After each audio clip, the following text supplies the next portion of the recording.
Hola, buenas noches a todos los hispanos de ambos hemisferios. Desde la histórica ciudad de Sagunto os habla Alberto y hoy tenemos un programa muy especial. Hoy tratamos de la situación presente y pasada de México. México, lo que se ha conocido por Nueva España, junto con medio Estados Unidos, es un país que durante 300 años, mientras formó parte de España, pues vivió el periodo de paz más largo de su vida. Ni siquiera requería el mantenimiento de un ejército regular. Las fuerzas de seguridad eran prácticamente unas milicias locales que estaban controladas pues, por nativos y criollos, y tan apenas tuvo problemas sociales. La cosa cambió, su punto de inflexión fue 1921, tras la secesión de Iturbide y Guerrero, en la cual pues México durante 200 años no ha salido de ser un baño de sangre. Las guerras civiles, los pronunciamientos, los golpes de Estado se han sucedido junto con invasiones extranjeras durante todo el siglo XIX y parte del XX, hasta después de los años 30, en que vivió un periodo de tensa calma, con algunas excepciones, hasta los años 80. El fenómeno del narcotráfico ha sustituido el fenómeno de los caudillismos.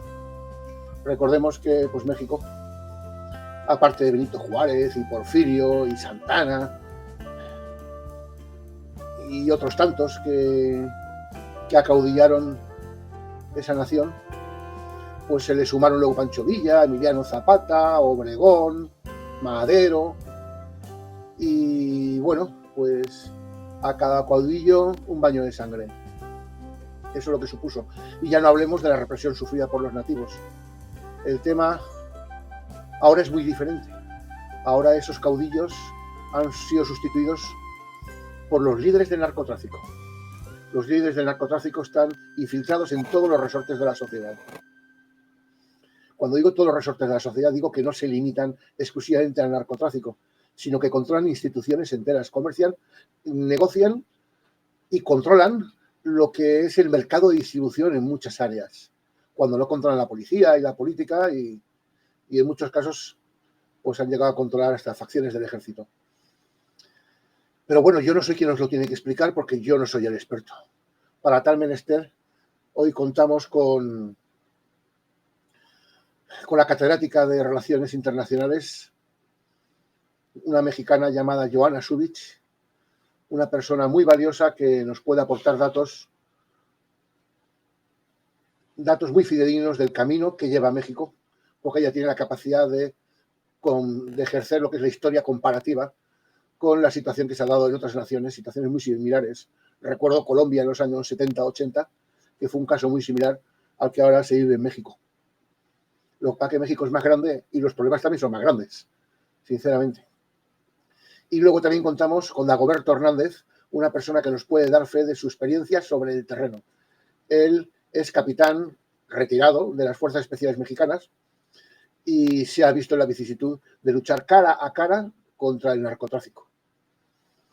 Y bueno, pues tampoco me voy a enrollar más, porque realmente los protagonistas de la videoconferencia de hoy son Dagoberto y Joanna. Joanna, buenos días para ti. Para mí ya son buenas tardes, casi noches. Bienvenida a Unión Hispanoamericana. Y incorporamos a Roberto, un buen amigo y buen hispanista, ambos, y no por ello menos mexicano, porque para mí ser mexicano es una forma de ser español. Al fin y al cabo, defiendo la teoría de que el gentilicio legítimo de los mexicanos es novohispano, puesto que su origen parte de la creación de Hernán Cortés, esa creación llamada Nueva España, luego transformada a un nombre que no representa a todos los mexicanos, porque el concepto mexica no representa más que a los mexicanos de una cierta área, no a todos los mexicanos. Pero bueno, eso ya es una opinión personal mía, que algunos la compartirán, otros no. Pero en fin, no es el tema que nos atañe hoy. Buenas noches a ambos. Joana, ¿puedes contarnos cuál es tu función en la sociedad mexicana? Mi función en la sociedad mexicana, pues al ser educadora y académica, me parece que es relevante educar a las nuevas generaciones. Uno, que no sean apáticas, que conozcan la realidad de su país y sobre todo, pues que tomen conciencia y pues a ellos ya les toca incidir ni siquiera en el presente, en el futuro. Entonces me parece muy, muy relevante esta función de concientización y sensibilidad, y hay que sensibilizarlos y que no sean indiferentes, ¿no? Estoy muy de acuerdo contigo, porque no México, sino toda Hispanoamérica requiere una conciencia de su verdadera realidad, una realidad opacada por los intereses creados del nacionalismo hispanoamericano, interesado más en crear una conciencia artificial de nación que de representar realmente cuál es su verdadera historia, que es su génesis, en mi opinión, su génesis de origen hispano. Ese repudio al hecho de ser hispanos es algo que parte desde los mismos sistemas educativos controlados por los gobiernos a su interés. De manera que las personas que son educadas en los países hispanos están más educadas para ser serviles al concepto de Estado actual de sus repúblicas que ser autosuficientes y tener libertad de pensamiento. Esa es mi opinión. Dagoberto. ¿Qué tal, Alberto? Buenas tardes, Joana. ¿Tú nos puedes explicar, Dagoberto, cuál es y cuál ha sido tu función en la sociedad mexicana? Muy bien, yo empecé a las Fuerzas Armadas hace poco más de 33 años. De hecho, fueron 33 años en Fuerzas Armadas. Obviamente he vivido la transformación del país desde el sismo del 85 hasta los más recientes eventos que se han suscitado en el país. Una parte muy importante ha sido la lucha contra el narcotráfico, que es parte del tema de hoy, y trataremos de vislumbrar o de dar un poco de luz a los orígenes y al qué estamos haciendo mal como mexicanos para tratar de salir adelante. Es un tema que no solamente se trata de políticos, se trata de cada una de las personas que integramos este país. Y sin embargo, en la gran mayoría contribuimos a muchos factores que terminan desembocando en la realidad que estamos viviendo. Yo quisiera hacerles una pregunta a ambos. ¿Por qué durante los últimos 200 años una sociedad que había destacado por ser muy pacífica durante 300 ha devenido en ser una sociedad tan violenta? Podéis responder el que os parezca. Da igual uno que otro. Tú mismo, Joana, puedes contestar. Yo creo que la historia de México, pues desde el origen mismo de México, es una historia muy, muy, muy violenta. Realmente creo que los mexicanos nunca nos hemos puesto de acuerdo en un principio, desde esta llamada pues, independencia, luego la revolución y demás. Creo que nuestro problema es no saber qué proyecto de nación queremos. Hay diferentes grupos con diferentes proyectos de nación. Entonces empiezan pues muchas luchas armadas, muchas guerras civiles, y ya después en este régimen post-revolucionario hay también muchas peleas, sobre todo en el momento en el que se quiera traspasar el poder o hay un cambio de poder, se da también de forma muy violenta. Entonces pues llega un partido político, ¿no?, llamado PRI, que trata de decir, pues, ¿no?, su objetivo es, bueno, el país ya no puede aguantar más violencia, la transición al poder se va a dar de forma pacífica y, bueno, ejerce todos unos mecanismos de control, de autoritarismo y demás, y pues todos estos caudillos y todos estos caciques y demás, pues todos entran dentro del mismo dentro de la misma bolsa y se dice, bueno, ¿no? La ropa sucia se lava en casa. Sin embargo, también en los últimos años hemos visto una violencia muy, muy grave, pero ya aquí sí a través ya del crimen organizado, que pues cada vez es peor, ya no solamente se dedican al narcotráfico, ya es también pues otros delitos, lo que decíamos antes, extorsión, eh, derecho de piso, derecho de paso. Entonces, pues los mexicanos, una parte considerable de los mexicanos están secuestrados frente a este crimen organizado que yo pienso que es también ante pues mucha, ¿no? Mucha corrupción,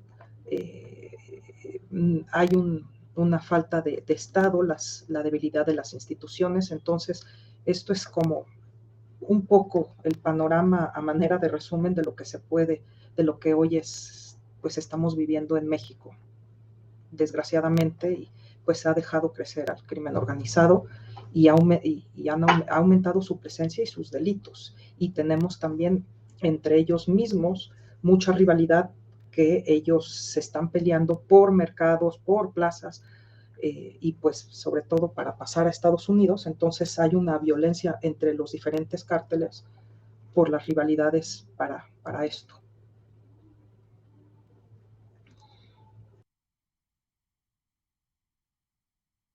Muy bien, yo también tengo algunas apreciaciones. Creo que el origen lo podemos encontrar desde la independencia.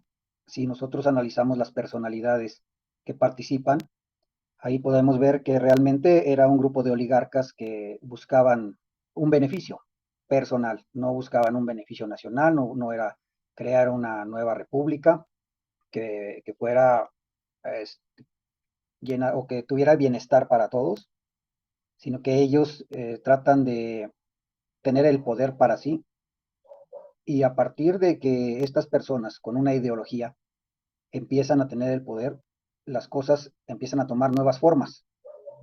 Vemos que vienen las leyes de reforma donde no solo la iglesia pierde propiedades, también las pierden los indios.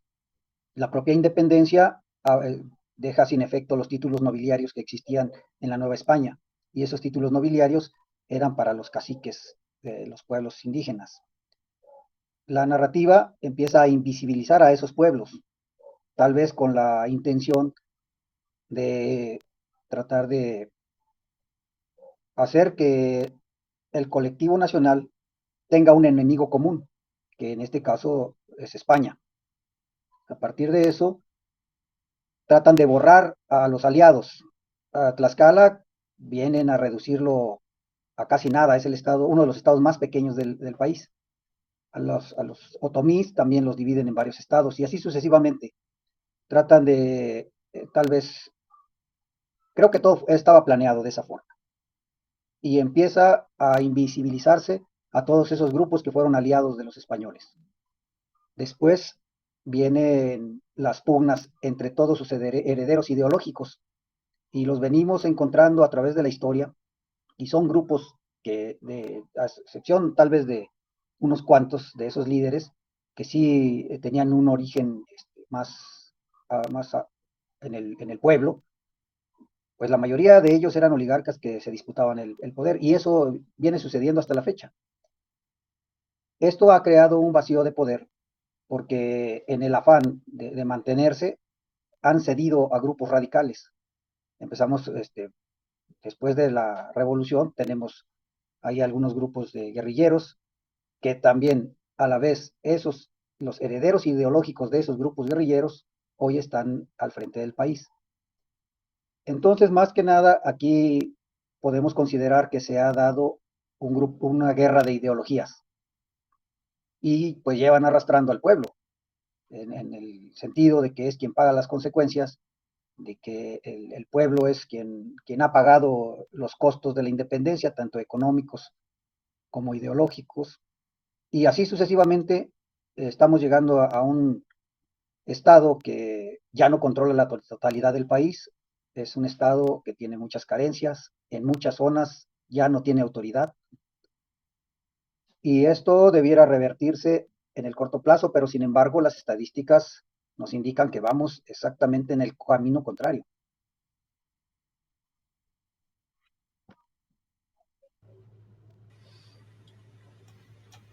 Vamos a ver, Dagoberto, has dicho una cosa que, que yo no la tenía procesada en mi mente, no la había analizado.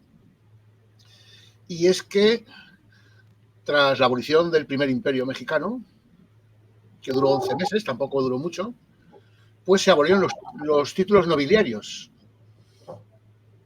Eso que aparentemente es un avance social, conllevó, según interpreto por tus palabras, en una pérdida de poder político de los pueblos nativos. Porque realmente, aparte de los descendientes de españoles que poseían títulos nobiliarios, también los nativos los poseían, porque fueron asimilados por la aristocracia española. Esto conllevó que los nativos perdieron toda su influencia política. Y esta, entiendo yo, que pasó a manos de los grandes hacendados republicanos. Es que esto, en primer momento, la independencia hace la abolición de los títulos nobiliarios, pero más tarde las leyes de reforma pues hacen la expropiación de los bienes no solo a la iglesia, sino a todos aquellos que habían sido nobles en la época de la Nueva España. Si bien ya se había perdido el poder político, en esta nueva fase de la guerra de reforma se pierde el poder económico. Una de las características de la guerra de reforma es que convierten al país en un país de denunciantes, por usar una palabra más políticamente correcta. Entonces, una de las normas que se establecen es aquel ciudadano que denuncia la posesión de alguna propiedad por parte de la izquierda o de los antiguos nobles, tiene el derecho de comprarla o recibe una compensación. Entonces, es así como las grandes propiedades se vienen fragmentando en favor de algunos grupos. Obviamente es a río revuelto ganancia de pescadores. No fue realmente el pueblo quien se apropió de esas tierras, sino los oligarcas que en su momento tenían el poder de hacerlo.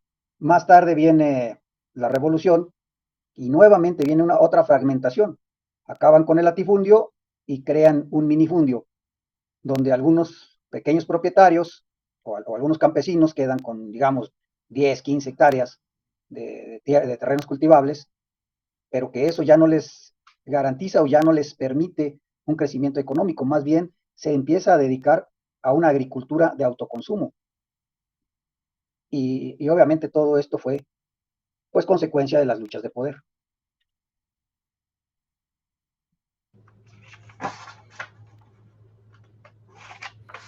Joana, ¿tú crees que la abolición de los títulos nobiliarios y el control por aristocracia y la pérdida del control por aristocracia nativa de sus territorios son uno de los detonantes de la violencia en México? Porque mientras la aristocracia nativa controló sus territorios ancestrales, la violencia fue anecdótica, no generalizada. No, como ya lo decía Dagoberto, el problema es que cuando se fragmentó tanto la tierra y es ¿no? Una economía de autoconsumo, pues sí hay también, ¿no? Hay muchas pérdidas y también, pues uno de los líderes de la revolución en su momento, Zapata, decía pues tierra y libertad, ¿no? Esa supuestamente era una de las principales demandas que yo creo que fue, pues bueno, se usó de forma de manipulación y demás, donde se decía que había que repartir la tierra a los campesinos y que pues realmente ya después se creó esta figura del ejido, donde pues prácticamente la verdad es que muchas comunidades hasta, pues yo no sé si hasta el día de hoy, pues no pueden vivir de eso. Entonces sí, el problema de México, como decía Dagoberto, es que México hasta el día de hoy sigue siendo pues gobernada por esa o por una oligarquía donde pues son pocos los que la distribución realmente de la riqueza. Entonces, pues es un problema y donde hoy por hoy estas tierras cultivables, pues es más rentable. Ahorita menos, porque ya por ejemplo, las drogas muchas son sintéticas, pero en su momento, pues era más rentable sembrar a lo mejor marihuana, en el caso de Guerrero, pues más rentable sembrar amapola y demás que sembrar pues otros cultivos, maíz, y pues ese también ya después es un problema. Sí, yo también considero eso. Aquí el hecho de haber atomizado la gran propiedad o las propiedades que eran muy grandes, tal vez era mejor el reparto de la riqueza que estas tierras generaban. Porque entonces, más recientemente lo vemos claramente en el evento que se suscita en Chiapas, allá por el 94, me parece, donde los ranchos cafetaleros son tomados por los zapatistas y los fraccionan.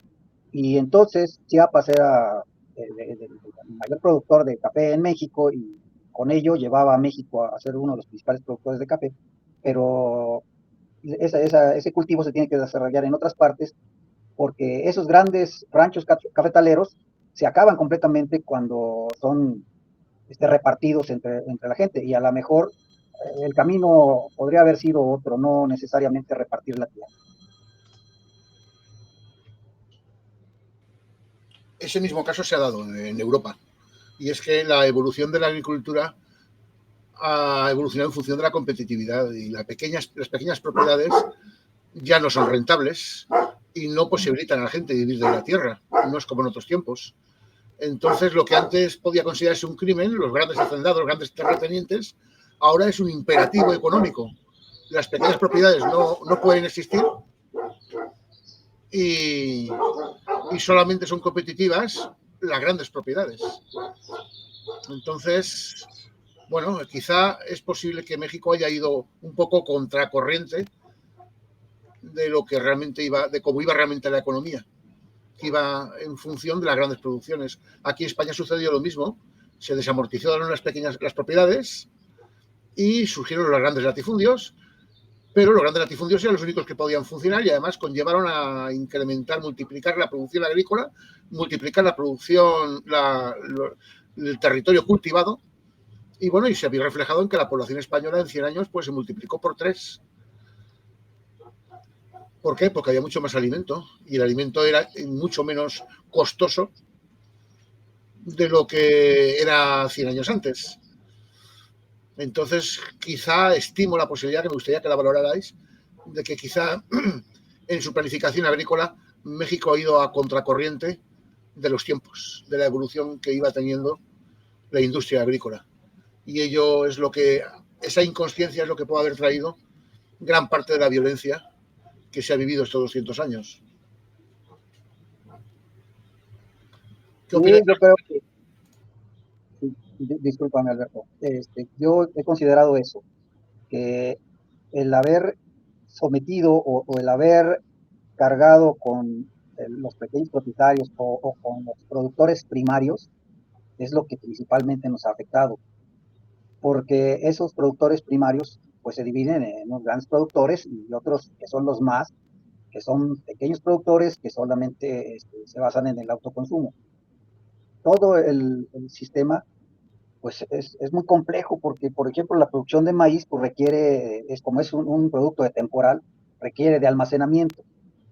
Un pequeño productor que tiene 10 hectáreas, pues no puede invertir en una bodega y mantener todo su producto durante un largo periodo de tiempo en lo que se va consumiendo, y a lo que tiene que recurrir es a vendérselo a alguien más que tiene que existir necesariamente por las condiciones del mercado, que lo almacena. Este es un intermediario que únicamente se dedica a comprar cultivo en la época en la que es más barato, y después lo almacena y lo va sacando durante el año. Y obviamente él está haciendo una inversión, tiene costos de operación, y eso genera un incremento en los productos, pero también un empobrecimiento en la parte de los productores primarios que no tienen esas capacidades. Y eso es gran parte del origen de la violencia, porque, como bien dice Joana cita que la producción de amapola en Guerrero, hasta donde yo me quedé, el solo estado de Guerrero producía el 52% de la goma de opio que se produce en el país. Y me tocó estar en lugares de la Sierra de Guerrero, bueno, allá a lo mejor no lo tienen muy claro, Alberto, pero Guerrero podemos dividirlo en 4 grandes partes. Pegado a la costa, tenemos la costa chica y la costa grande. Del lado más continental está dividido entre la montaña, que es la zona digamos que hacia el sur, y hacia el lado norte sería la parte de la sierra. A mí me correspondió trabajar algunos años en la zona de la sierra, y ahí te das cuenta que son poblados muy pequeños, no tienen energía eléctrica. Para moverte, digamos, de Chilpancingo, que es la capital del estado, a, no sé, Tlacotepec, que es un poblado que está por ahí, pues son horas y horas y horas de camino en terracería. Y de ahí a cualquier otro pueblo que vayas son muchas horas de camino, encuentras rancherías muy pequeñas, que la verdad es que no hay gran posibilidad de establecer una economía boyante. Entonces se resume pues a la tala de árboles, a la siembra de algunos cultivos y principalmente a la siembra de la amapola. Y obviamente ese es un cultivo que les genera mucho mejores ingresos que lo que les va a generar el cosechar maíz o frijol. Y eso se va a acentuar con la ignorancia de la gente. Yo veí casos en los que el paisano venía a reclamar al batallón y decía, es que me quemaron mi frijol, tiraron mi maíz. Dice, no, espérate, pero ahí estaba, había amapola o había marihuana. Dice, pues sí, pero la marihuana no es mía y el maíz sí era mío. O sea, como tratando de deslindar, no sé si por ignorancia o porque la propia sociedad en una de sus partes apoya esas situaciones. Justificamos, además, ¿no? Justificamos que la gente se dedique a la siembra de cultivos ilícitos y le echamos la culpa a la economía, a la pobreza, pero nuestros políticos tienen una habilidad enorme para darle la vuelta a los problemas. Hace unos días estaba viendo que uno de los candidatos que ya están o precandidatos, no sé cómo se llaman, porque si ellos se ponen unos nombres muy especiales para brincarse la ley, y le dice a una de las personas que hay un grupo aquí, Alberto, que son madres de las personas desaparecidas. Entonces un grupo se acerca con ellos y esta persona le dice, es que con esta tecnología y vamos a implementar la tecnología y vamos a ayudarles a encontrar a sus seres queridos. Espérame, ¿cómo vas a ayudarle? Pues sí es tu responsabilidad, gobierno. O sea, no es que ahora ya tiene la responsabilidad las madres buscadoras, pero yo gobierno o yo cuando gobierne te voy a ayudar. No es el camino. O sea, le está dando la vuelta al problema y se le está endosando a las personas cuando es una completa responsabilidad del Estado que esto no esté sucediendo.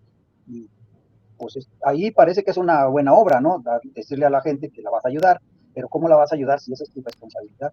Y entonces, entre muchos manejos políticos y la pobreza que se ha acentuado tanto, pues es donde yo no justifico que la gente se esté yendo por esos caminos, pero caray, ¿qué hace esa gente? ¿Cómo se mantiene? ¿Cómo vive? Las escuelas son de un salón y ahí va de primero a sexto de primaria. Una maestra que se tarda un día para llegar y otro día para regresarse a su casa, entonces ya nada más da clases con suerte miércoles, jueves, o martes, miércoles y jueves. Entonces, es una situación bien compleja. Si nosotros dejamos que se caiga la educación, dejamos que se caigan los valores, no educación que incluya pues, la legalidad de las cosas, pues ahí la gente ya está considerando cosas que son más desde su propio punto de vista, desde lo que consideran su beneficio, pero eso estamos hablando, y apenas vamos en la parte de la pobreza, que es el principal detonante, creo yo, de la situación actual. No sé qué opinan ustedes.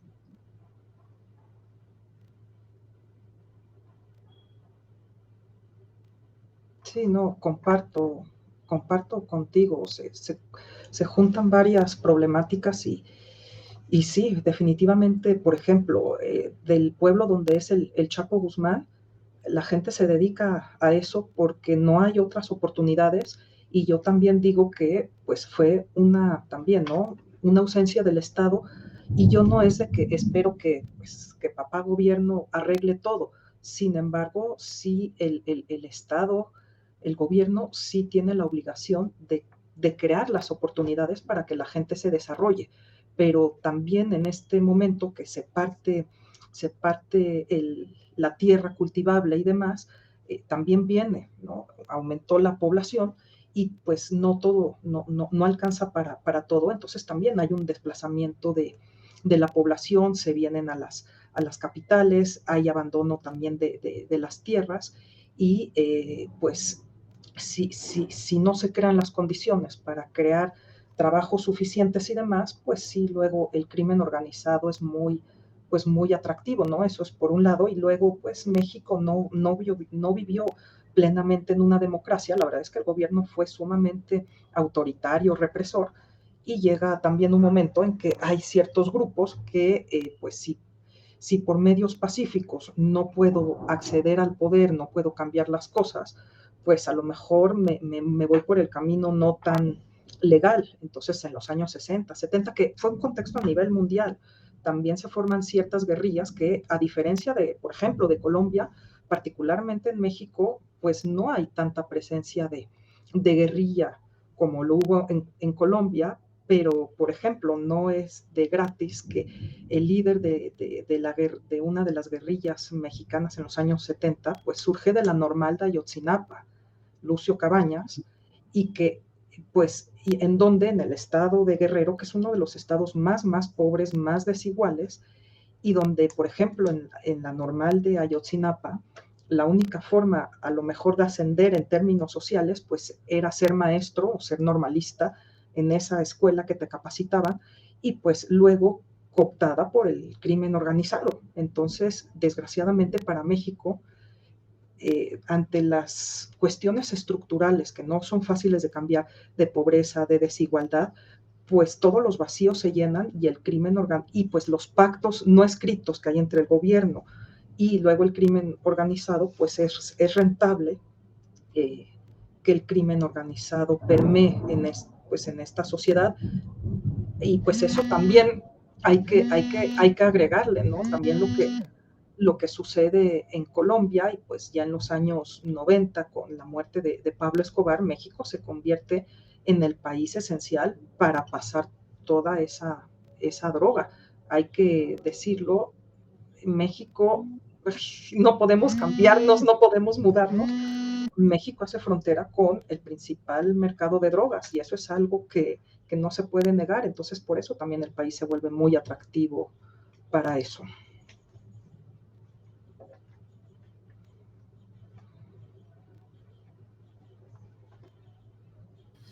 Parece que se nos ha caído Dagoberto. Ok.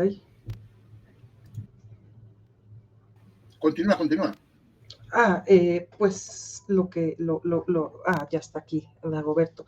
Lo que yo decía es que también, ¿no? Yo creo que hay razones estructurales para que en esas también nos tenemos que enfocar, pero nuestra vecindad con Estados Unidos es algo que no la podemos cambiar, y lo que decía es si es algo para que el crimen organizado y sobre todo los cárteles de narcotráfico pues tienen estímulos para pasar la droga. Tampoco no es gratis que todas las ciudades fronterizas al norte del país pues son ciudades también muy violentas, porque sobre todo en los años 90 del siglo XX y para acá, todos los cárteles del narcotráfico, el cártel de Juárez, el del Sinaloa, el del Señor de los Cielos, etcétera, pues empiezan a pelear todas esas plazas para pasar la droga a Estados Unidos. Entonces se desata una verdadera rivalidad y una verdadera ola de violencia muy grave en México, y pues a eso agregar pues la estrategia fallida, pues también donde Felipe Calderón declara la guerra a los cárteles, pues también hay una reacción por parte de los cárteles, y bueno, hoy particularmente, pues hay una rivalidad muy fuerte entre el cártel de Sinaloa, el cártel Jalisco Nueva Generación, y sobre todo para pasar el, el fentanilo a Estados Unidos. Yo me acuerdo que yo estudié, por ejemplo, ¿por qué, por qué en Guerrero aumentó la violencia y aumentó, por ejemplo, el cultivo de la amapola?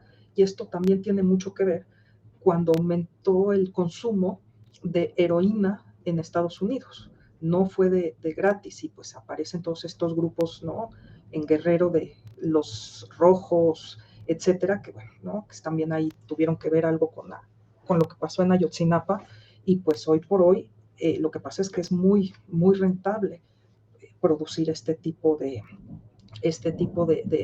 drogas y la ganancia es muy, muy, muy rentable. Entonces, el problema es que el actual gobierno, con esta política de abrazos y no balazos, no contrarresta y pues hay una pérdida del territorio, los deja hacer y deshacer y por eso México está viviendo una violencia porque bien o mal, antes habían, no sé, 6, 7 cárteles que controlaban el mercado de las drogas. Con la estrategia de Felipe Calderón, que empezó a descabezar a los líderes de estas organizaciones, el problema es que hubo consecuencias donde hay rivalidad a nivel interno en los cárteles para ver ahora quién llega al poder. Es decir, si se mata o se aprende al líder del cártel, pues su puesto queda vacante, entonces se lo empiezan a pelear entre los mismos, la misma jerarquía del cártel.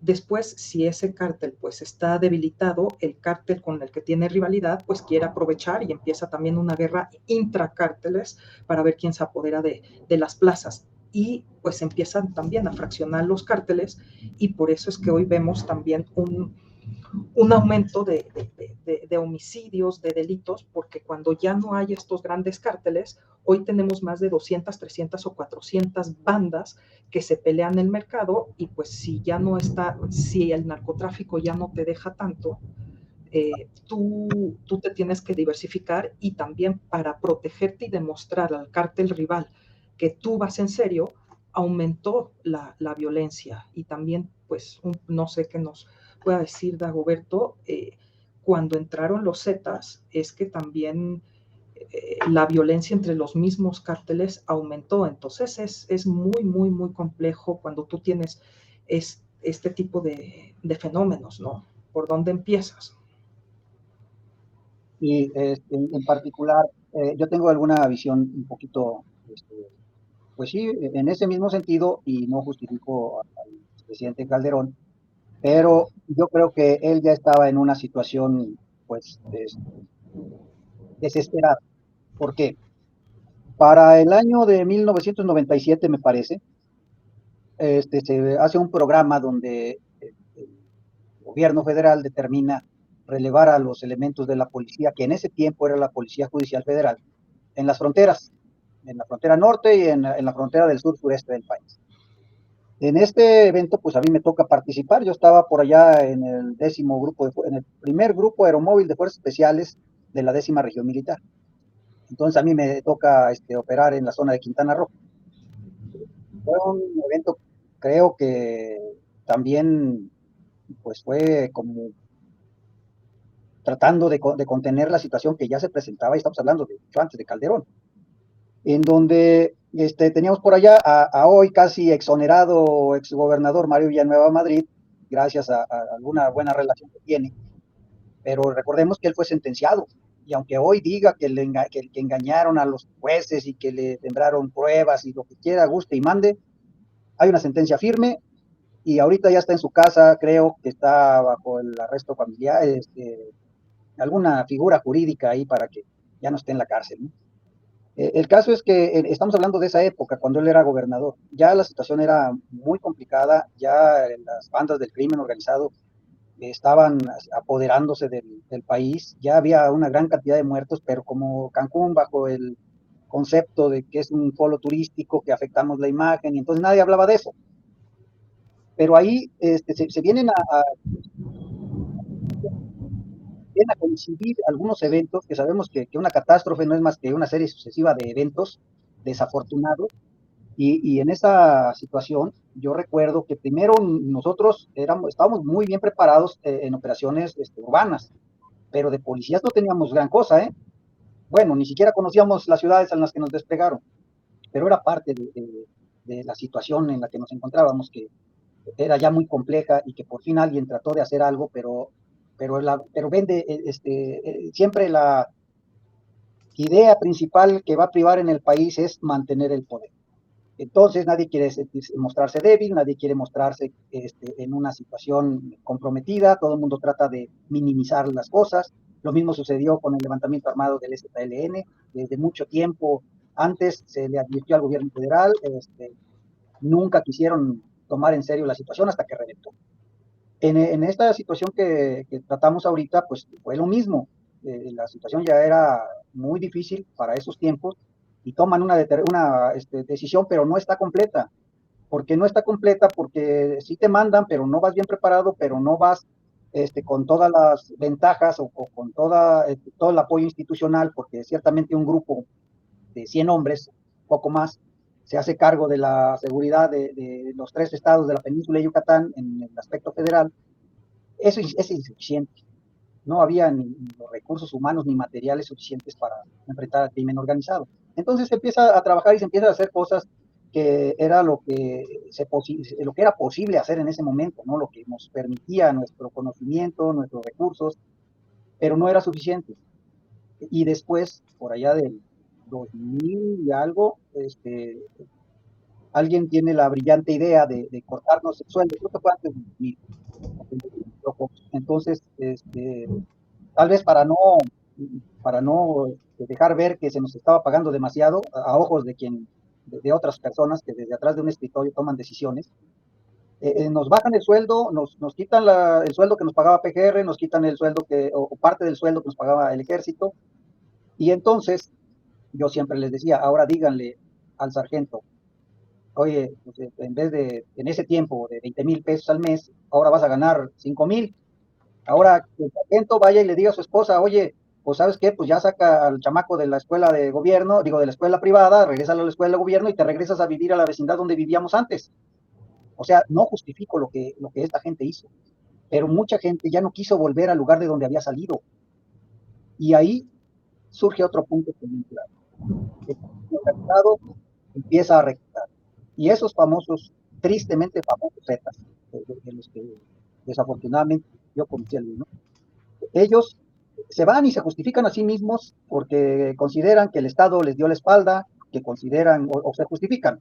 No hay nada que lo justifique, pero ellos, desde su particular punto de vista, se justifican. Han atribuido el nombre de Zetas a muchas cuestiones, que si era por el color del uniforme, que si era, pero no. Cuando estábamos en Policía Federal, el líder, digamos, o el subdelegado de la policía tenía un distintivo y era en todos los estados, que era el X1. Y cada uno de los comandantes de las plazas eran el Z10, Z20, Z30, Z40 y así algunos distintivos de radio, ¿no? Cuando se integran algunos traidores, conocí al Cárdenas, que a final de cuentas a él es al único que le atribuyen esa situación, pero eso sucede en todos los cárteles. Entonces se hacen llamar Z, pero era Z por el distintivo que ya traían y por el que ya se conocían desde que estaban en la Policía Federal, sobre todo en Tamaulipas. Y de ahí viene el apelativo ese de Z. Bueno, pero esto sucede simultáneamente en el cártel de Sinaloa, sucede en ese tiempo con el cártel de Juárez, con la mayoría de los cárteles. Esto es lo que realmente empieza a provocar que haya una escalada de violencia. No es lo mismo tener a un criminal que viene de la calle, que se hizo en la calle, que entiende la violencia de una forma, a que tú traigas a un criminal profesional, a alguien que se preparó para ejercer la violencia. Cuando deja de pertenecer al Estado, cuando deja de ser legal, entonces ya no tiene ataduras, ya no tiene el cumplir con una misión, el respetar la ley, el tratar de hacer un bien a la sociedad. Él se cambia completamente y entonces todas esas limitantes desaparecen. Y lo primero que empezamos a ver eran aquellas gentes a las que les cortaban el cuello estando vivos, y era una atrocidad, que los primeros videos de los que teníamos conocimiento, había gente que ni siquiera los podía terminar de ver, era horrible, pero tanto, fueron tan cotidianos, que dejamos de perderles el miedo o dejamos de espantarnos. Y esto estamos ya hablando de antes de Felipe Calderón. Cuando llega el presidente Calderón, pues yo creo que es lo único que podía haber hecho. Ahora, recordemos que el presidente Calderón también promueve una ley de seguridad y hacen como una ruta crítica donde uno de los principales puntos era que todas las policías cumplieran con los controles de confianza. A mí me hacían controles de confianza cada 6 meses, pero porque la Secretaría de la Defensa tenía los recursos, o tiene los recursos para que la gente que está en una situación cercana o que influye en las decisiones, pues se le esté evaluando constantemente. Pero no sucedió así en las policías. En las policías, en esa época, ya trasladándonos a la época de Calderón, esas policías estatales nunca cumplieron con los controles de confianza. Había comandantes o directores o jefes señalados por vínculos con el narcotráfico y los gobernadores de los estados no hacían nada. Simple y sencillamente no quisieron acatar las disposiciones o la ley o el plan que tenía Felipe Calderón y ellos siguieron por su camino. ¿Por qué? Porque simplemente decían, el delito, todos los crímenes relacionados con el narcotráfico, con la aportación de armas, son delitos federales. Entonces, pues a mí no me competen, no los atiendo, y entonces las cuestiones de seguridad no funcionan porque además las Fuerzas Armadas van con las manos atadas a la espalda. Y qué bueno que las Fuerzas Armadas no tienen la facultad de investigar, pero en esa situación mandan a los soldados a las calles, pero no tienen la posibilidad de investigar. Ellos solamente van a actuar en flagrante. Y en flagrante no estamos siguiendo a los grandes capos, estamos siguiendo a los sicarios. En ese tiempo que empezaba, estaban pagándoles 1,500 pesos a la semana y su promedio de vida era de 3 años. Entonces, estamos combatiendo a la base del narcotráfico. Ahora, el narcotráfico también ha hecho lo que ha hecho Hezbollah, por ejemplo. Crea una base social donde ellos se sienten más cómodos, y hoy lo vemos, o lo vemos todos los días. Esa base social le sirve pues para proteger sus actividades, y eso no es nada nuevo, lo hizo la izquierda en su momento, en la época de la guerrilla, y se seguirá haciendo por mucho tiempo más, pero ese es el gran problema, creo yo, que nadie quiso seguir el camino que se estaba trazando por el bien del país. Recordemos allá el michoacanazo famoso, donde en una operación se detiene a no sé cuántos presidentes municipales, síndicos y demás, y resulta que después la libran, ¿no? Y no es necesario entender que la participación de las cuentas es importante. A mí me pasó, les voy a platicar por ahí uno de los primeros aseguramientos. Detengo, con apoyo de otras 2 personas, detuvimos a una señora que llevaba una cangurera, 50 y tantas dosis de cocaína, otras tantas de marihuana, dinero en efectivo. La agarramos en el preciso momento en el que estaba un comprador haciendo la transacción. Detenemos a la señora, la ponemos a disposición del juez y la acusamos de venta de droga, ¿no? En esa modalidad. Pero el juez pues dice, bueno, pues a ver, ¿y con qué dinero pagó? Ah, caray, pues con el montón que trae ahí. No, específicamente cuáles fueron los billetes con los que estaba pagando y dónde está el comprador, porque como el comprador era un vicioso que no es imputable, entonces a él no lo presentamos ante la gente del Ministerio Público y él a su vez ante el juez. Y entonces, ¿qué pasa? Que el juez dice, pues aquí no hay delito porque no hay comprador, no hay dinero, y entonces dice, bueno, pero entonces posesión. Sí, pero no lo acusaste de posesión. Entonces, vámonos. Y eso solamente era producto de nuestra ignorancia, porque si bien nosotros entendíamos la aplicación de la ley de una forma o desde un punto de vista militar, no lo entendíamos como lo hacían los policías, no sabíamos todos los procedimientos. Entonces, las primeras detenciones fueron un fracaso, tuvimos que aprender, pero hoy en día sigue sucediendo lo mismo. Si los policías no están bien capacitados, no están bien pagados y no tienen los controles de confianza, control de confianza necesarios, pues ahí seguiremos. O sea, si seguimos por el mismo camino, pues siempre tendremos los mismos resultados. Entonces, si van a sacar a las Fuerzas Armadas, sáquenlas con todas las herramientas, con todo el respaldo. Si no, mejor que se regresen, no tiene caso. Estamos haciendo una escalada de violencia cada vez más grande, porque si antes los que cuidaban allá los plantíos en la Sierra de Guerrero tenían una escopeta para cuidar su plantío porque los cuidaban del ganado, de los animales o de que otro les fuera a robar, pues entonces cambiaron las escopetas viejas por cuernos de chivo y ahora ya tienen fusiles, ya tienen lanzacohetes, ahora ya están haciendo bombas caseras o minas caseras o algunos artefactos explosivos y empiezan a usar los drones. Entonces, esto va escalando y realmente lo único que vamos haciendo es, ellos hacen esto, los alcanzamos. Y ellos obviamente vuelven a incrementar y otra vez, y ahí vamos todos para arriba. Y no ha sido una acción contundente. Eso es lo que yo considero hasta donde vamos.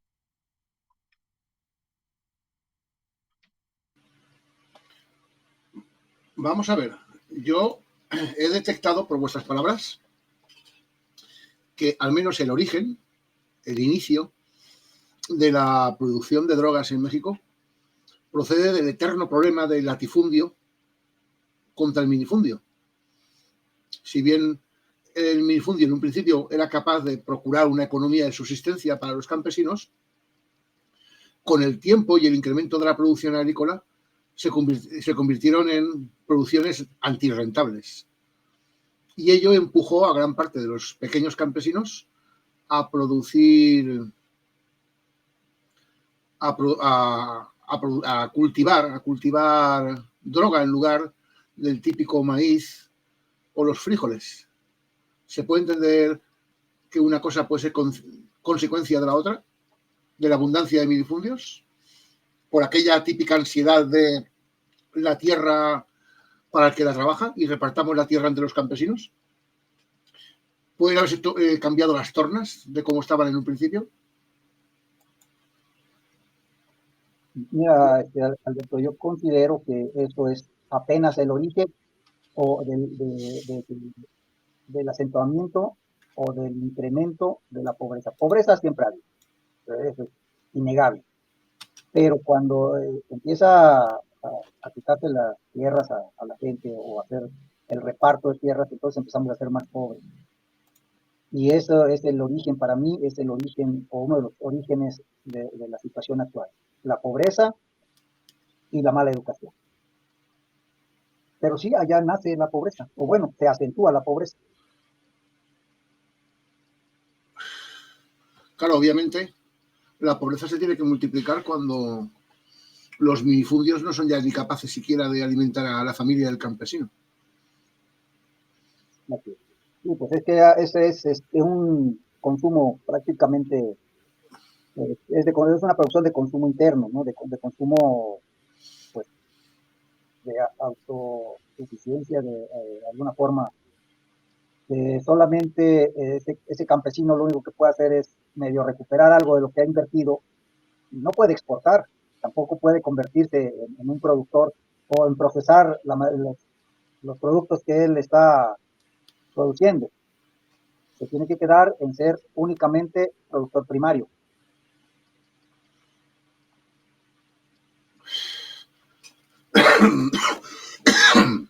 Disculpa. Pero la cosa está cambiando ahora. Ahora ya no es una cuestión de drogas de producción agrícola. No, pero bueno, ese es el problema que tenemos en general. Y hemos revisado un poquito de lo que ha estado pasando, pero todavía no analizamos los factores externos, que allá también tenemos graves complicaciones. ¿Qué factor externo? Estamos hablando, por ejemplo, desde la guerra de Vietnam, donde el gobierno mexicano empieza a producir la droga para que sea trasladada a los soldados que estaban en el frente. Eso es por un lado. Por otro lado, la Guerra Fría nos afecta porque empezamos a vivir en lo que comentaban hace rato, las guerrillas, pero eso es un producto de la Guerra Fría, ¿no? Entonces, eso también viene a acentuar la pobreza, viene a acentuar algunas formas de ser que ya tenemos. Cuando era joven y leí por primera vez a Bernal Díaz del Castillo, y escuché, y bueno, leí que había pasado por un lugar que se llama Tepeaca. A mí me sorprendió mucho, porque yo conozco ese pueblo, y lo cita como un lugar de comercio, y hasta la fecha sigue siendo un pueblo que se dedica al comercio, hacen un mercado muy grande. Y me puse a pensar cómo ha sobrevivido a través de tantos años, 500 años, ese pueblo que sigue siendo básicamente el mismo en cuanto a la actividad económica y a la existencia del mismo. Con esto trato de entender que somos animales de costumbres y que las venimos arrastrando a través del tiempo, y cuando viene algún factor y las modifica, entonces esa modificación viene a perpetuarse nuevamente. Entonces, si ya teníamos la violencia de los años 70, que viene a combinar después con la situación del narcotráfico, y luego lo venimos a fortalecer con la inclusión de algunos militares que se equivocan en el camino, pues tenemos este resultado.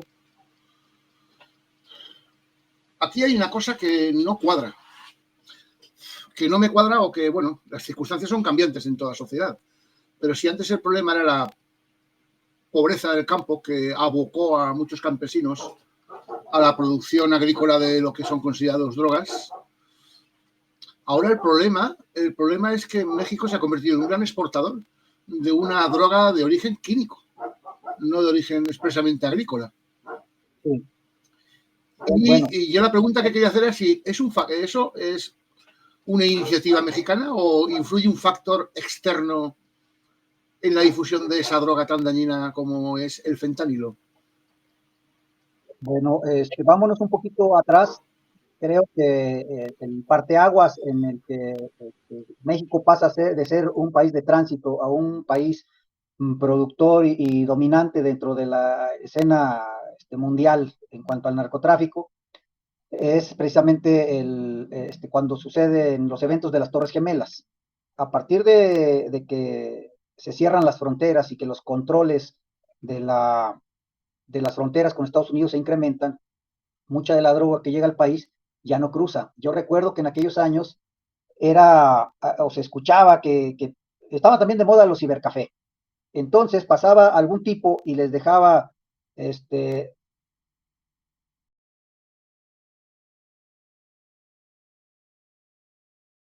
Se nos ha caído nuestro amigo. Se nos ha caído nuestro amigo Dagoberto. Mira, ya regresa.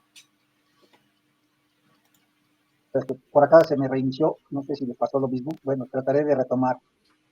El parteaguas en el que México pasa de ser un país de tránsito a un país predominante en la escena mundial respecto al narcotráfico. Productor. Pues en general productor y como los controladores de los cargamentos de otros países. Viene a ser cuando sucede el atentado a las Torres Gemelas, porque se incrementan los controles en las fronteras, la droga que está llegando a México se empieza a quedar, le es más difícil cruzar. En ese tiempo estaba muy de moda los cibercafé, y también se empieza a observar, principalmente el cártel de Juárez, empieza a hacer en Ciudad de México y en algunas otras, empieza a distribuir o a repartir droga en esos cibercafés. Pasaba alguno de los vendedores o de la gente de birros ahí, y dejaban un sobre a los muchachos que se encontraban ahí en el ciber. Unos lo tomaban, otros lo ignoraban, pero ahí empezaron a crear ellos sus propios consumidores. Un mercado interno, vamos. ¿Perdón? Un mercado interno. Empieza a crecer el mercado interno. La droga, o más bien las operaciones del narcotráfico con esa misma problemática, se empiezan a pagar con especie, ya no necesariamente en efectivo, sino se empieza a pagar con alguna proporción del cargamento que traía y en otra parte en dinero. Es decir, si alguien traía un cargamento que intentaba pasar a Estados Unidos y por los controles era más difícil pasar, a esa operación se pagaba en una parte en especie y otra parte en dinero. Ahí empiezan a hacer el mercado interno. Después, de alguna forma, los cárteles mexicanos empiezan a sobrepasar, tal vez en cuanto al aspecto económico, a los cárteles colombianos, y terminan los cárteles colombianos sirviendo a los mexicanos, y los mexicanos empiezan a apropiar de las rutas del narcotráfico, tanto en los Estados Unidos, que es el principal consumidor, como los cargamentos que van para Europa y para África. Ahora tenemos presencia, por ejemplo, del cártel de Sinaloa o del cártel de Jalisco Nueva Generación prácticamente en todo el mundo. Pero esto, creo yo que el parteaguas fue el atentado a las Torres Gemelas.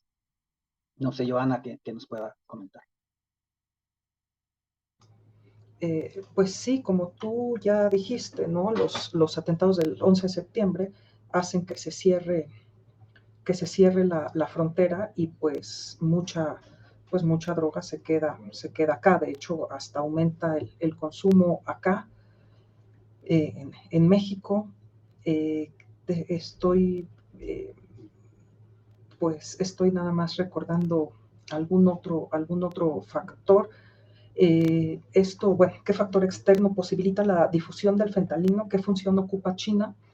Pues aquí nada más recalcar, Alberto, que hay que decir que en Estados Unidos, hace varios años, empieza una crisis de opioides en Estados Unidos, lo que decíamos también antes, ¿no? Que ya empieza esta crisis, pero provocado por adicciones a opioides legales, ¿no? Donde pues, una farmacéutica estadounidense pues, intencionalmente produce un fármaco contra el dolor muy fuerte y muy adictivo. Entonces, cuando ni siquiera voy a hablar de los adictos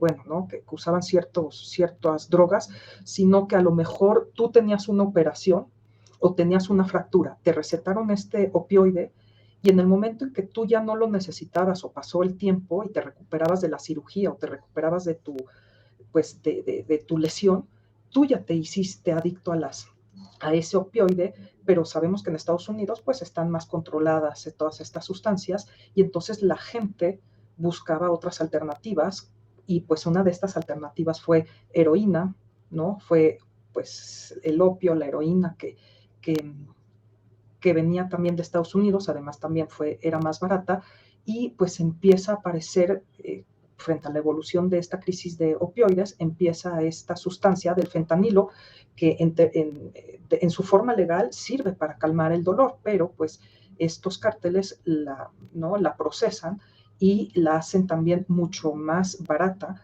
es 50 veces más potente que la heroína y pues el precursor o la sustancia química para hacer el fentanilo viene de China. Aquí se dice, ¿no? La cocinan los cárteles mexicanos y la hacen para allá. Es más, incluso Alberto, por ahí leí en un artículo que en España se están trayendo cocineros mexicanos también para producir pues todas estas sustancias o estas drogas que le llaman sintéticas. Entonces, pues hoy por hoy, claro que China ocupa un papel importante porque es quien manda este fentanilo, que es la sustancia principal para hacer estas drogas. Se manufactura en México y se exporta a Estados Unidos. Te puedo corroborar que en España ya se están encontrando casos de gente drogada con fentanilo. Sí. Pero tiene un matiz a diferencia de las otras drogas. Y ese matiz es que es una droga sintética, de laboratorio.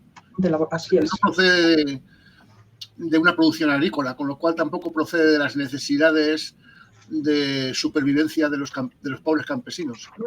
La dimensión es distinta. Es pura ganancia de quien la fabrica y la vende, ¿no? Más bien, efectivamente ya no, es cuestión, se produce como tú bien dices, en laboratorios, ya no se necesita cultivar nada y por eso también pues es atractiva, se puede producir en laboratorios clandestinos en cualquier parte, ¿no? Si se sabe y todo en varias cocinas. Pero fíjate que procede de China. Ese es el dato curioso. Y China es un país ultra controlado.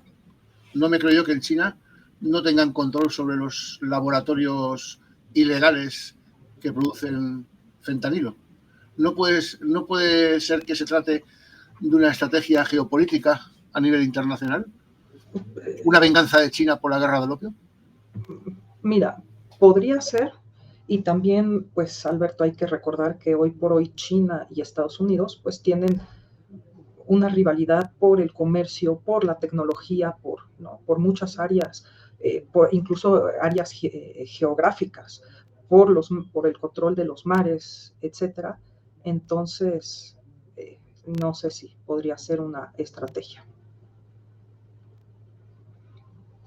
¿Qué opinas podría, tú, Roberto, a ese yo respecto? creo que podría ser una estrategia, pero aquí también tenemos que reconocer que hemos sido muy laxos en el control de la entrada y salida de materiales, cualquiera que sea. Sabemos por publicaciones periodísticas que, por ejemplo, el acero mexicano sale hacia China de forma irregular. Y así como sabemos que sale, pues nada más hay que darse una vuelta por Tepito, por las zonas de mucha venta de productos de importación y nos vamos a dar cuenta que la piratería o que los productos importados que vienen en su gran mayoría de China entran sin ningún control. Si pueden entrar muñecas, juguetes y toda esa bisutería, pues imagínate si podría entrar, no sé, desconozco las cantidades que puedan usar de fentanilo para las drogas, ¿no? Pero sí tengo claro que es una cantidad mucho menor la que requieren los narcotraficantes que si hablamos de cocaína. Por ejemplo, un avión que viene desde Venezuela, que está casi vetado decir que vienen de allá, pero de allá vienen y nada más los reportamos que vienen de Sudamérica y decimos que llegan a México o a territorio nacional tal vez con 600 kilos, 800 o una lancha rápida que trae una tonelada, pues de fentanilo una tonelada tal vez haga lo de 30 lanchas rápidas, ¿no? O sea, es muchísimo menor la cantidad de la materia prima que requieren. Entonces, pues no necesariamente tienen que entrar de forma legal ese fentanilo, ni tiene que haber control. Si en China posiblemente no es un delito porque estás haciendo, estás vendiendo solo alubias y llega a España y ellos lo complementan y hacen una fabada riquísima. Entonces, aquí sucede lo mismo. Ellos nos están mandando una materia prima que aquí se complementa, se procesa, se maquila y de aquí ya sale convertida en una droga muy potente. No sé qué opinen.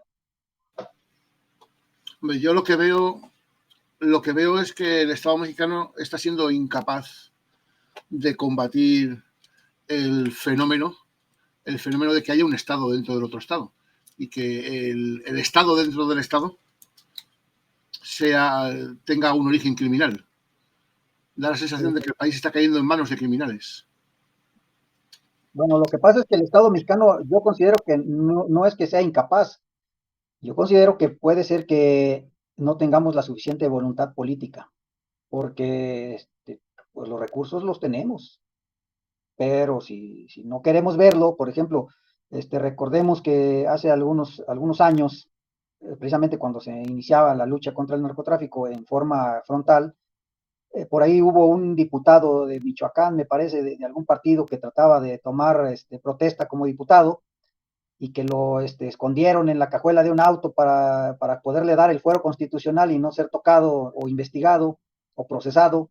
Entonces, pues ahí hay algunas cuestiones que no deberían de suceder, que debería de ser que los políticos dijeran, pues si algún político le va a meterse en cuestiones de narcotráfico, pues aquí la sanción va a ser muy severa.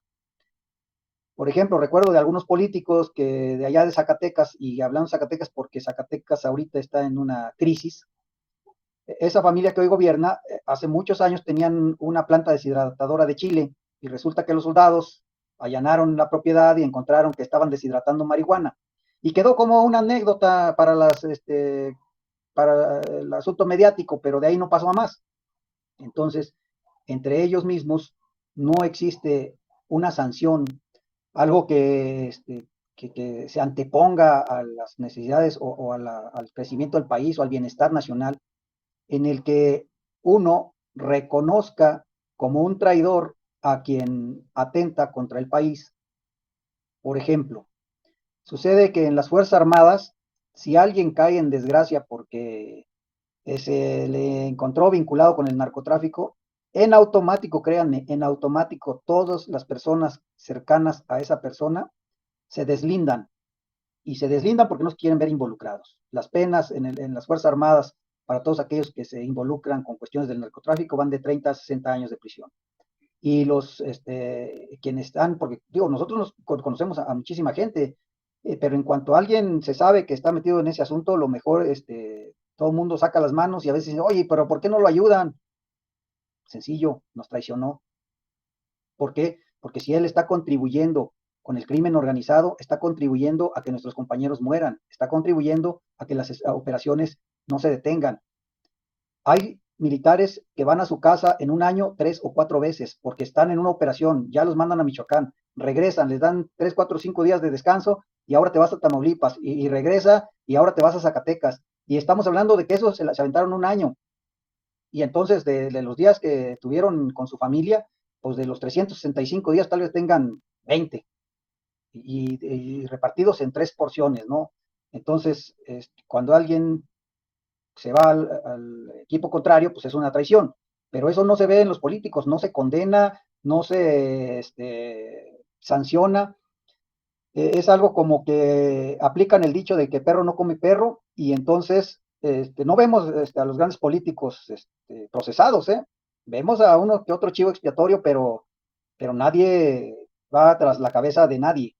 Eso es algo que hemos visto a través de la historia y pues ese creo yo que es uno de los grandes problemas. Si no tenemos voluntad, pues entonces nada más hacemos como que hacemos. Pero bueno, esa es mi opinión personal. No sé qué opinen ustedes. Estoy poniendo noticias de que está empezando a difundirse por Europa.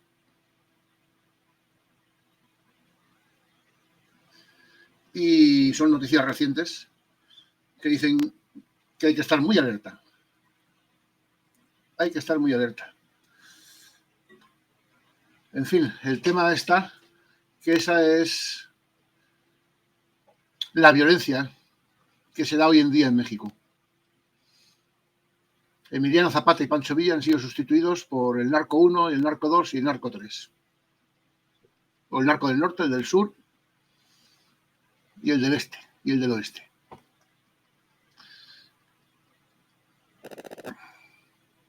¿Qué podemos hacer? ¿Qué podemos hacer? Sería la pregunta.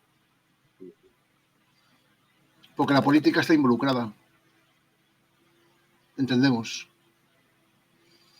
Y también entendemos que la política de, por ejemplo, China, no sé si de México, es que de México no tanto, pero para China cuando más débil sea Estados Unidos, más le refuerza a ellos, se supone. No tanto así México, porque si Estados Unidos se debilita, las enormes inversiones que recibe México desde Estados Unidos también se debilitarían. Yo insisto en la estrategia internacional de debilitar al país hegemónico del mundo. Más cuando he visto datos de que se gasta Estados Unidos combatiendo el fentanilo o las drogas, no lo sé, ¿cierto? El 7% de su Producto Interior Bruto. Cuando, por contra, el ejército de Estados Unidos cuesta el 3,5% del Producto Interior Bruto de Estados Unidos. Eso es un coste social enorme a cargo del contribuyente de Estados Unidos que lo debilita como nación. Yo insisto con la pregunta de la estrategia. Si es una estrategia, no solamente daña a Estados Unidos, México también se daña. Se daña su sociedad, o se expande la drogadicción entre la sociedad, y daña la propia economía de México, que va paralela a la de Estados Unidos. La verdad es que no sé qué decir. Solo sé que el panorama es muy poco alentador. ¿Qué necesita México? Aparte de un poder que pueda controlarlo todo, que pueda controlar por lo menos las mafias que están dominando el país. Lo que necesitamos primero es voluntad política. Si los políticos realmente quieren que esto cambie, tienen que sancionar a los mismos políticos que se ven involucrados. Hace unos cuantos días estuvimos teniendo como una noticia mediática y solo es eso, es mediático, no hay consecuencias. Una alcaldesa de un municipio de Guerrero, Chilpancingo me parece que fue, entrevistándose en un desayuno con algunos narcotraficantes, que son conocidos, que son más que señalados. Vemos eventos donde el mismo Chilpancingo en algún otro momento asesinaron a los polleros, a la gente que se dedica a la venta de pollo, porque no quisieron no quisieron pagar el derecho de piso. Entonces, asesinaron a algunos, 3 o 4, y todos los demás tuvieron que pagar. Vemos zonas allá de La Ruana, en Michoacán, donde el crimen organizado es quien abastece de cervezas, refrescos, perecederos, todo a algunos pueblos, y solo a ellos les pueden comprar a los precios que ellos imponen, y no está pasando nada. Entonces, si los políticos no quieren, primero que nada, sancionar a quien se vea involucrado en una de las situaciones de relación con el narcotráfico, pues ahí no vamos a avanzar. Esa sería, creo yo, la primera acción que tendríamos que tomar. Después, en las fuerzas de seguridad, hacer que las fuerzas de seguridad sean dignas, porque hoy un policía municipal que gana tal vez, no sé si vamos a exagerar, que gane $1,000 al mes por sus servicios, que se me hace mucho. Habría que ponerse a pensar hasta dónde están dispuestos a hacer su trabajo por esa paga. La otra es la capacitación. Si nosotros seguimos reclutando policías con educación básica y pagándoles como albañiles o como peones sin demeritar a estas profesiones, o bueno, a estos oficios, pero creo que los policías tendrían que ganar mucho mejor. Tendrían que estar mejor capacitados, con un respaldo social, con un respaldo que les garantice que si ellos faltan, su familia quede asegurada. En algún momento, bueno, después, esta parte ya no se las platiqué, después de mi retiro de las Fuerzas Armadas, me he dedicado a hacer una pequeña empresa, y he estado conociendo pues un poquito más por ahí la situación de las policías, porque estuve vendiendo equipo a algunos municipios, y eso era lo que yo observaba, que los policías no tienen preparación en muchos sentidos. Si tenemos policías con tantas carencias, pues no les podemos exigir muchas cosas. Ese es el otro factor. Y otro que no es menos importante y que tendría que estarse aplicando, y estamos entrando a una fase de la educación pública que está más orientada hacia las ideologías. Creo que hace muchos años nos daban una educación que estaba comprometida un poco con el civismo. Desapareció, y hoy no tenemos en ningún nivel de educación una parte que esté atendiendo a la cultura de la legalidad, que ese sería otro de los ejes que a mí me gustaría que se empezara a incursionar, porque si la gente no empieza a tomar conciencia de vivir en una situación que se debe de regir por leyes que todos tenemos que respetar, pues desde ahí estamos mal, ¿no? Pero estos son, creo yo, los 3 pilares más importantes donde tendríamos que actuar. No sé, Johanna, creo que tendrías alguna mejor opinión. Sí, la verdad, Dagoberto, coincido contigo, ¿no? Sabemos que pues hay un pacto, le llaman el pacto de impunidad entre los políticos, y pues que todos entre ellos se protegen al parejo, no importa los partidos, no importa los colores, no importa si eres de diferente partido, ¿no? Aquí la cuestión es que hay primero, una impunidad, un pacto de impunidad. Debe de haber efectivamente, y para que esto no exista, efectivamente, ¿no? Debe de haber la voluntad política para cambiar esto y para que realmente la ley se aplique, ¿no? Eso, y también pues una conciencia social, porque la verdad aquí en México se debe de repudiar lo que si alguien viola la ley y demás, y no premiar. Yo digo, es que México es el país donde no pasa nada. Ser delincuente es rentable porque nadie te va a meter a la cárcel, entonces pues hay mucho estímulo. Eso es uno. Dos, si también socialmente se castiga a alguien que cometió pues un delito o violó la ley, porque aquí como que hay mucha admiración, aquí en México hay un dicho que dice: el que no tranza, no avanza. Es decir, el que no transar es pues saltarte la ley.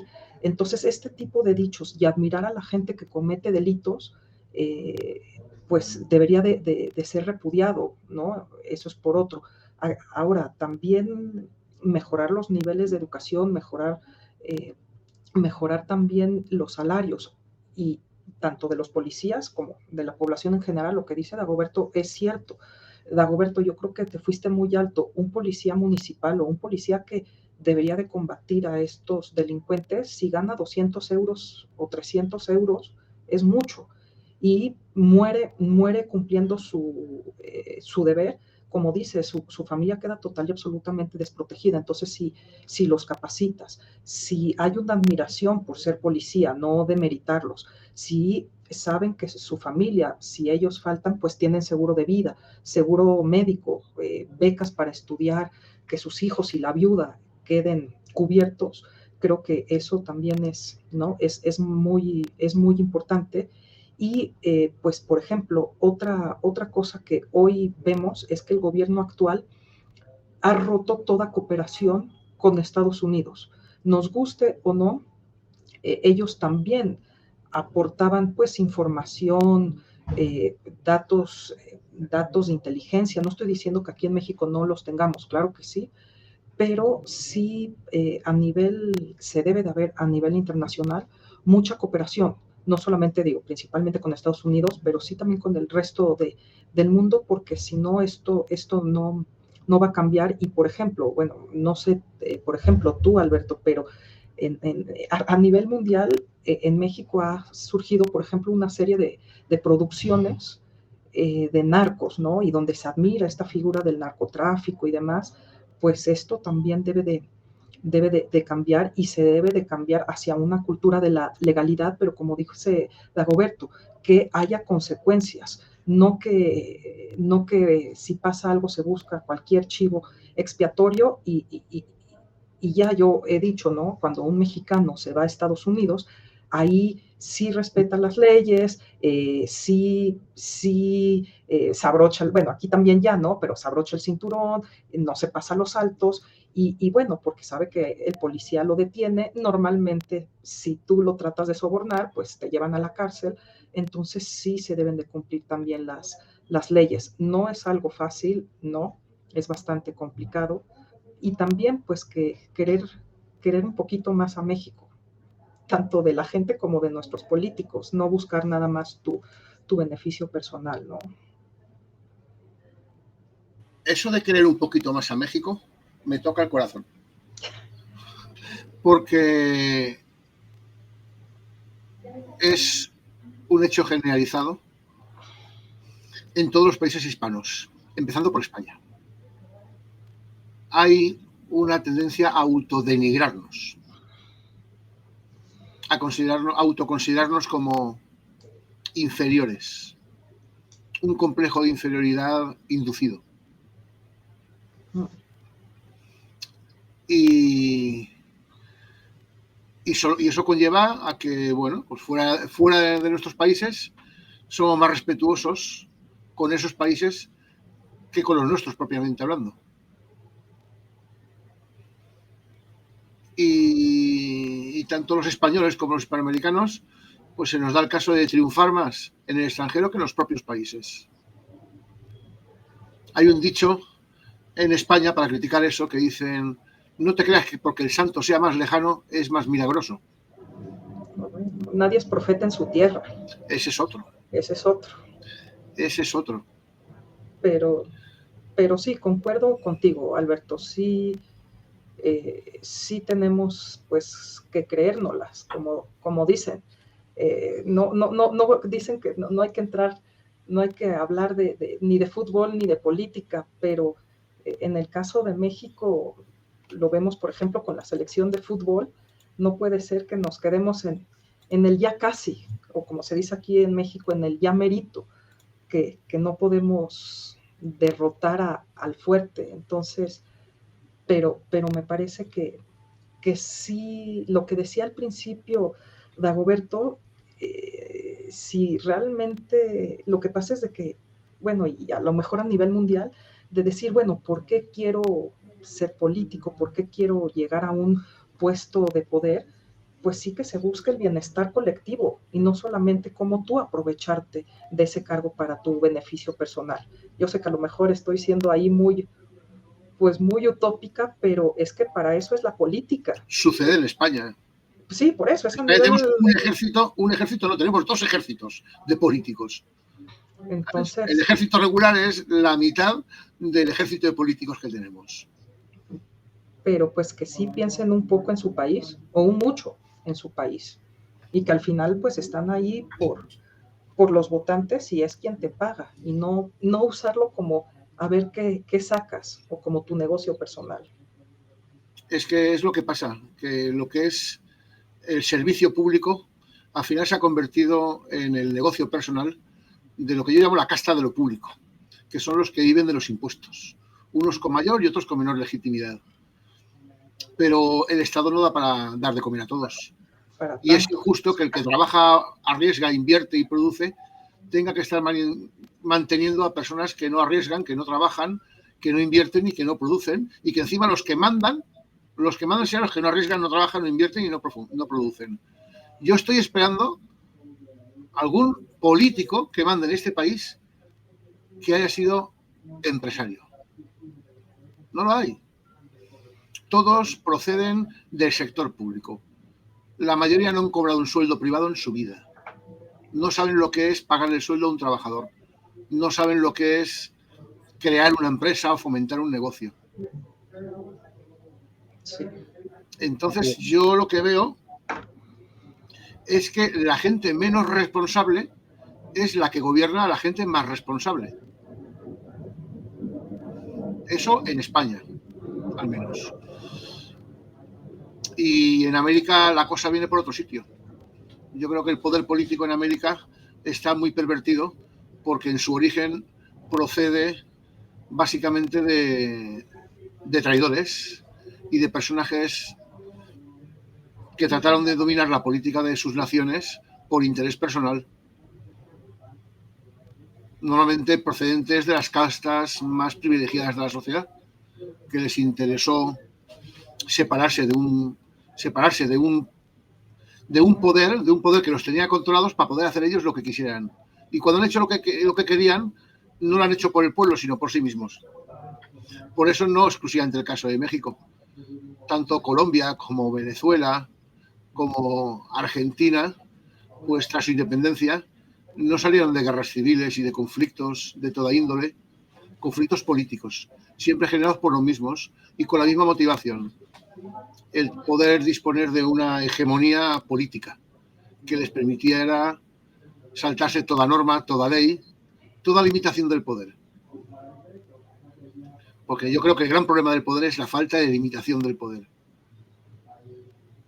Que se da la paradoja de que por una parte el poder no se puede limitar porque los gobernantes se convierten en omnipotentes,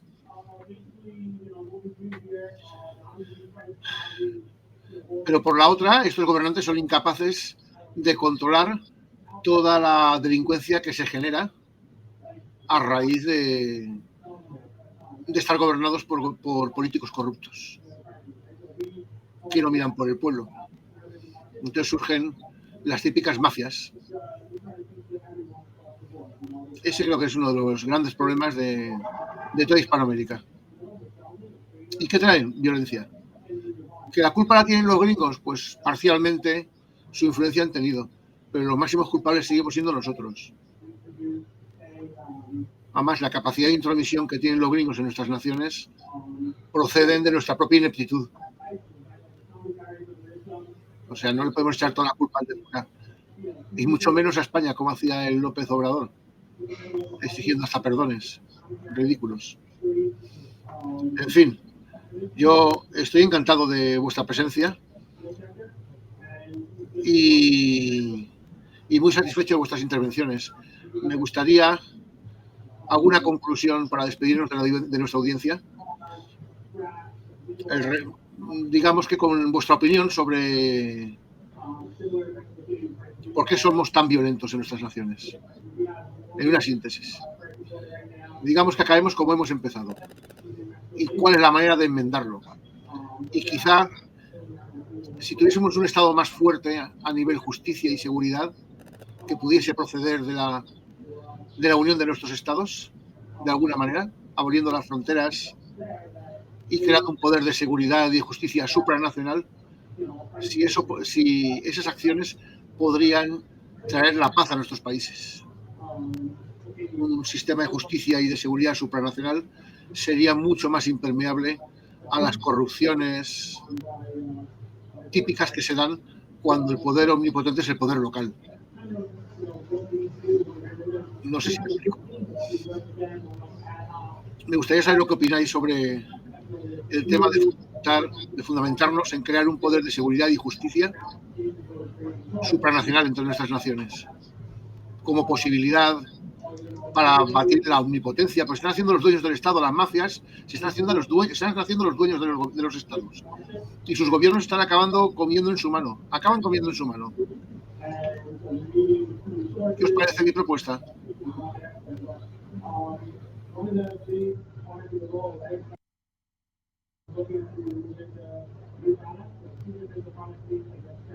Podéis responder cualquiera de los dos.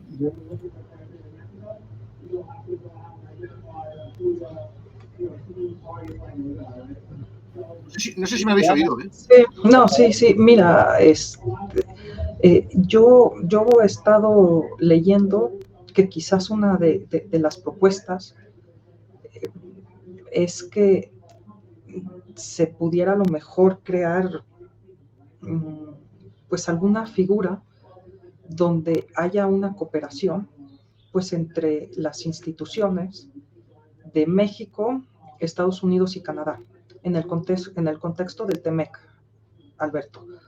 De México pues también tenemos este acuerdo que es solamente comercial. Pues cada vez hay más presión por parte sobre todo de sectores más duros de Estados Unidos, donde presionan incluso al presidente Biden para que declaren a las organizaciones criminales mexicanas como grupos terroristas y bueno, pues así pueda intervenir Estados Unidos.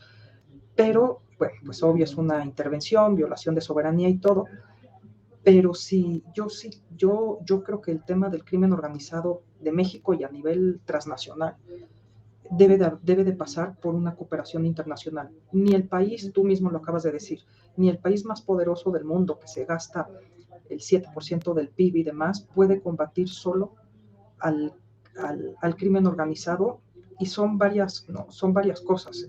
No solamente se combate con ejércitos, con policía, sino también tiene que haber es decir, no solamente tener enfoques en materia de seguridad, sino tiene que ser una solución también integral, donde el enfoque se vea también de forma que sea un problema también de salud. Es decir, cómo vas a educar a los jóvenes, en general a la población, para que no caiga en estas adicciones, que las instituciones sí las instituciones del gobierno sean más fuertes, pero también las instituciones de la sociedad sean más fuertes, ¿no? Se han perdido, pues, valores, etcétera. Entonces, sí. Y, pues, si tú le llamas un sistema de seguridad y justicia supranacional, pues, tener una mayor cooperación, pues, hay que probar nuevos enfoques, porque los paradigmas que hoy se han probado, pues, están cortos, ¿no? Entonces, eso es lo que yo diría. Y pues sí y sobre todo que se aplique la ley, que haya voluntad y pues mayores oportunidades de empleo, de trabajo, de educación. Respecto a lo que tú dices, yo lo único que veo delicado, complicado y controvertido es permitir la intervención de Estados Unidos, un país carente de empatía y de comprensión de las formas culturales hispanas.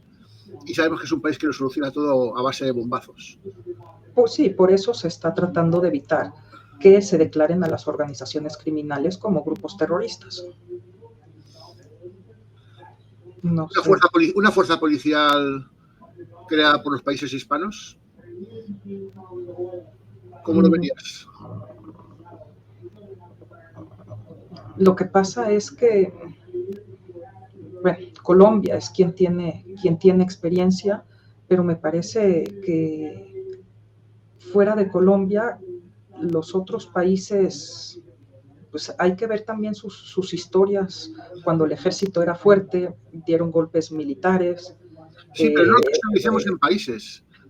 No, autónomo por encima de los países, pero compuestos por miembros de los países hispanos. Sí, pero... No necesariamente Colombia. Estamos hablando de un ejército, una fuerza policial y de una institución jurídica que luche contra el crimen organizado en nuestros países. Lo que pasa es de que me parece que las realidades de cada país hispano son diferentes, Alberto. Ahorita, por ejemplo, volteemos a ver qué pasa con Ecuador. Ecuador, por ejemplo, la violencia que vive los países centroamericanos, ¿no? Por ejemplo, lo que pasa con las maras en Centroamérica es distinto a lo que pasa acá. Entonces necesita su propia, pues basado en su propia realidad, necesita cierta solución. Basada en la propia realidad de México, son otras estructuras. No es lo mismo lo que pasa en México que lo que pasa en Argentina, por ejemplo. Entonces, eso es lo que yo diría. Es más, ni siquiera a lo mejor el caso de México y Colombia tiene ciertas matices. Digo que Colombia también se vio golpeado por la violencia, pero Colombia tiene otro factor que son las guerrillas, que en México mucho poco no tenemos tan presente eso. Entonces son otras realidades, me parece. No sé qué diga, tú qué pienses, Roberto. Dagoberto, imagínate una fuerza supranacional soberana allá donde actúe, que sea un país hispano, e independiente de los políticos locales de nuestros países, con la única función de combatir las mafias, la violencia organizada y la justicia, vamos, y el proceso judicial de todos sus integrantes. Mira, yo creo que no es el camino que sería el más inmediato, porque primero tenemos que componer otras cosas. Primero tenemos que entender que la violencia pues es naturaleza humana y que en la medida en la que nosotros vamos escalando, pues cada vez se va intensificando más. Entonces tenemos primero que parar la violencia, primero. Pero la tenemos que parar acabando con la impunidad, porque de nada sirve que se hable, se hagan discursos, se asignen recursos, se creen cuerpos de seguridad, y que la impunidad es lo que reina. Entonces, es por eso por lo que te digo que paralelo a la creación de una fuerza supranacional, también tiene que haber un poder judicial supranacional independiente de las imposiciones de los políticos locales. No, pero es que de todas maneras no funciona, porque esa fuerza tendría que actuar bajo protocolos o bajo la anuencia de las autoridades locales. Claro. Necesariamente tiene que haber coordinación. Pero si esas autoridades locales no son las más adecuadas, pues de nada sirve. Entonces, si nosotros primero trabajamos en la voluntad política, lo que ya había dicho, de la impunidad que hay, porque entre políticos pues nunca se atacan. Es muy raro aquel político y es porque de veras ya no les queda de otra. Por ejemplo, el caso de Mario Villanueva. ¿Por qué lo llevaron a los tribunales? Porque Estados Unidos lo exigió. No porque hayamos tenido la voluntad política para aplastarlo, porque así como se apostó a él, se pudieron haber apostado a muchos gobernadores, presidentes municipales, diputados, senadores, pero está en una minoría, escasa minoría procesados, y no por nuestro gusto, sino porque alguien nos lo impuso. Entonces habría que acabar primero con la impunidad de los políticos y que exista realmente una voluntad para que esto suceda. La otra es el fortalecimiento de las Fuerzas Armadas en todos los rubros que yo ya comenté, ¿no? Desde el sueldo, la capacitación, los perfiles, que sea la gente que mejor pueda cumplir con esa función. Y la otra es la educación. Tenemos que trabajar mucho en la educación y quitarnos de ideologías políticas que ahora se están tratando de implementar o de imponer dentro de la educación. Una vez que hayamos trabajado con eso, entonces ya podríamos ir al plano internacional, porque entonces ya tenemos la certeza que los planes internacionales podrían funcionar. Pero los Estados Unidos, cuando menos de lo que yo puedo estar seguro, es que desde la época de Obama, siempre han intentado intervenir en México. Pero la intervención en México, esa ayuda económica siempre tiene un costo. Eso lo vemos en todos los países, en todos lados donde los Estados Unidos intervienen. Dicen, damos ayuda militar, no es como tal ayuda. Damos recursos, tampoco es como tal dar recursos, más bien todo te lo dan a un costo. Entonces tenemos que estar preparados para estos costos. Ahora, lo que sí tendría que haber es un mayor flujo de información, ¿no? Que ese intercambio empiece por generar una doctrina. Por ejemplo, en Estados Unidos, si alguien comete un crimen con un arma, que algo que pasa aquí es otro tema que también es muy complejo. Los Estados Unidos tienen una base de datos que se comparte con todo el mundo. Cuando dan con una persona, pueden saber su licencia de conducir, sus cuentas bancarias, sus propiedades, todo en una sola base de datos. Acá no. Acá tienes que ir a preguntar antecedentes penales en un lado, registro de catastro en otro, y en cada uno de los municipios, y en los bancos hay secreto bancario, no te puedes enterar, y un sinfín de trabas para que no fluya la información. No tenemos una agencia central que se encargue de todo eso. Entonces, creo que por ahí tendríamos que empezar. Y obviamente, estamos hablando de que ya superamos los controles de confianza, la capacitación y los recursos humanos y materiales para las fuerzas del orden. Ya que declarar a las entidades del narcotráfico como terrorismo, pues yo creo que los Estados Unidos no lo hacen, porque si declaran al narcotráfico como terrorismo, pues también les afecta a ellos en las decisiones políticas. Ahora, pues no sé hasta dónde estén dispuestos a hacerlo, pero estamos de acuerdo en que toda intervención de Estados Unidos es un negocio para los Estados Unidos. Ellos en esto basan su economía, intervenir países para endeudarlos, que es lo mismo que pasó en la independencia. Los próceres de la patria aceptaron préstamos de pagar 10 pesos oro por cada peso oro mexicano, o cada peso oro que se les prestó para la causa. Ese es el negocio. Entonces, si esperamos una intervención, estamos conscientes que vamos a tener un costo elevado, y no nos van a venir a hacer ningún favor. Ese es un negocio. Entonces, creo que debemos de caer primero en los puntos que yo había señalado, de la educación, fortalecimiento de las fuerzas del orden, y el más importante, creo yo, o por el primero que debemos de empezar, es porque se acabe la impunidad entre los políticos.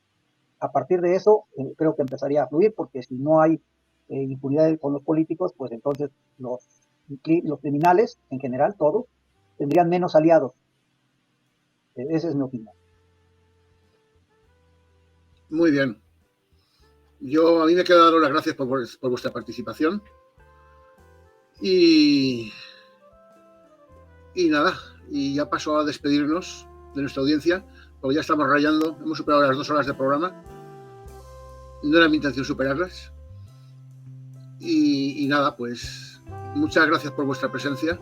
Vuestro conocimiento de causa y de los hechos es encomiable.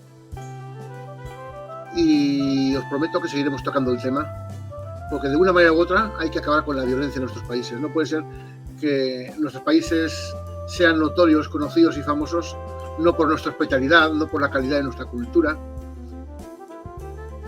sino por malas noticias, por ser los malos de las películas y por ser fuentes de delincuencia y de violencia.